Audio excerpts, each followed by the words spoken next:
lors de leur immersion à l'ENAM, ça veut dire quand ils sont arrivés nouvellement à l'ENAM, nous leur avons dit de se préparer parce que le pays est en guerre et bientôt on va gagner cette guerre.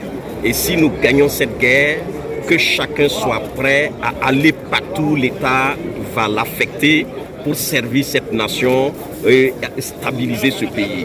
Donc, après avoir dit cela, nous avons pensé qu'il ne faut pas les envoyer comme cela. Il faut préparer ce retour justement donc, sur l'ensemble du territoire par une protection sociale qui vaut.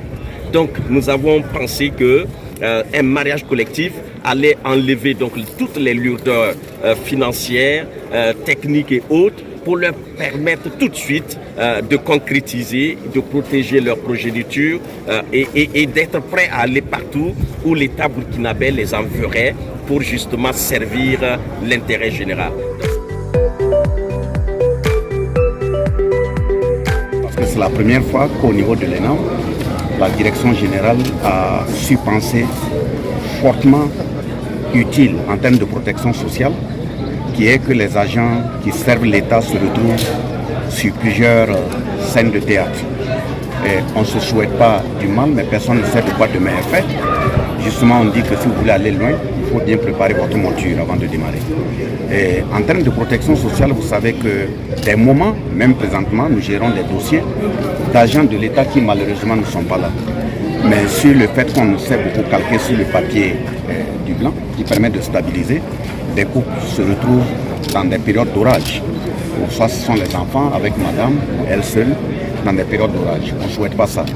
Donc nous tenons à saluer la disponibilité de la commune de Ouagadougou, à travers le premier responsable, qui a bien compris et accompagné le directeur général de l'ENAM pour organiser cette journée de mariage collectif. Vous savez, il y a plusieurs paramètres qui font que les gens ne veulent pas se marier. Ce n'est pas qu'ils ne veulent pas ou ne peuvent pas se marier. Le premier élément, tout est une question de moyens. Ça, c'est la première lourdeur. Le deuxième élément, c'est les circonstances, les conditions souvent qui manquent, qu'on ne crée pas pour les uns et les autres. Donc, dès lors qu'on crée les conditions, il faut qu'on comprenne que c'est appeler des personnes à vivre ensemble. Vivre ensemble, c'est affronter des difficultés ensemble.